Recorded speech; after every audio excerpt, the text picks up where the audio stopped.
Hello, everyone. My name is Danny, and this review is for the movie called David Crosby. Remember My Name.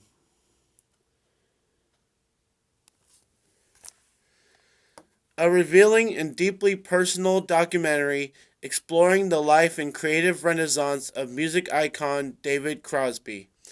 A cultural force for over 50 years, Crosby faced an uncertain future after the 2015 dissolution of Crosby, Stills, and Nash.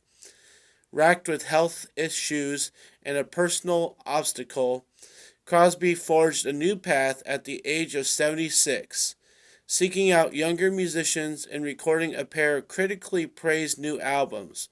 Crosby now sets out to make a mark in a world so different from the generation he came to define in the 60s. With unflinching honesty, self examination, regret, fear, exuberance, and an unshakable belief in family and the transformative nature of music. Crosby shares his often challenging journey with humor and bite. This inspirational story, filled with music, will speak to loyal fans and legions of new ones. This is a 2019 film. It is rated R and it runs 93 minutes. This is David Crosby, Remember My Name.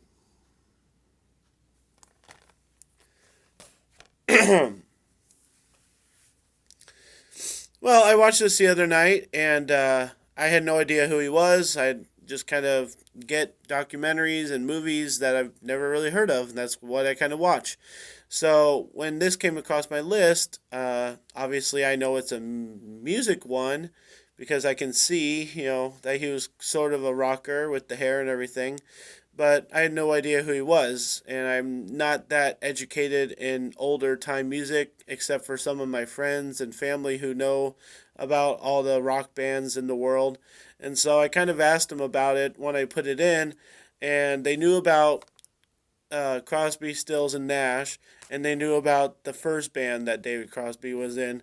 But so it's kind of interesting. Once you start watching it, a lot of stuff seems familiar. You start knowing some songs, you start knowing some venues and everything. You know some of the people he's talking about. He does mention the Beatles. He does mention some other people that you would know, and it's like, oh, okay, maybe I do know this guy. And that's kind of how the movie kind of works out.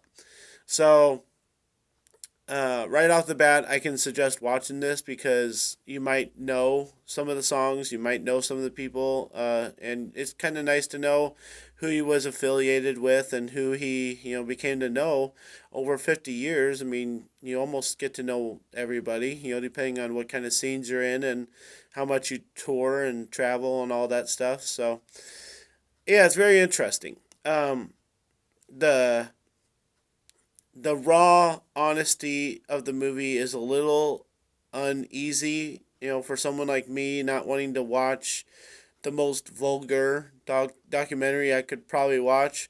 This probably is one of the most vulgar documentaries I've ever have seen. I've seen lots of documentaries about musicians and stuff like that, but this is one of those that's been like, oh, really? Okay. So I just kind of had to listen to it and just kind of, sometimes I was kind of not paying attention and then I heard, him talking about a certain thing and I just kind of like turned away for a minute. So it gets a little uneasy, but I mean, that so is the life of a rocker. I mean, even back then, he says that some of the people back in the day used to call his music kind of pop music, but back then, they were so famous and they got so many girls and everything. So he's just kind of lived that life forever. And he talks about people thinking that he was going to die and how he kind of has beat those symptoms. And if people stick to their story when they make these documentaries, that's great. If they have to uncover every single disgusting thing, and that's the reason why they're making a movie, I just don't care for that side of things. I mean, we've seen that with the big blockbuster movies. We get to hear about AIDS and drinking and drugs and all that stuff. So when you make a documentary, I kind of want to just know about the person's life, you know. So that's just me. That's just my preference. I think I can suggest to you to at least look up who David Crosby was. Like I said, I recognize some of the songs. So I think he led an interesting life. I think he encountered a lot of interesting people. He talks about how he thinks they were one of the first bands ever in the world to start working with electric guitars. So that's interesting.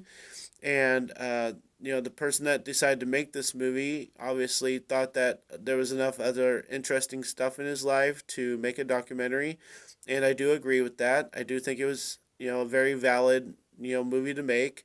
So if you want to know some more about his life, if you want to know some more about his music, if you want to know more about the people that he worked with, I can suggest watching this. But otherwise, I think it was kind of a middle of the road kind of documentary.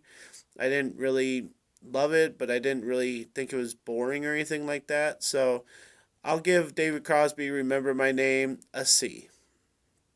Thanks a lot, guys. My name's Danny. If you like this or any of my other videos, try and give some of them a watch. Like and subscribe to my channel if you would. Enjoy your movies. Thanks.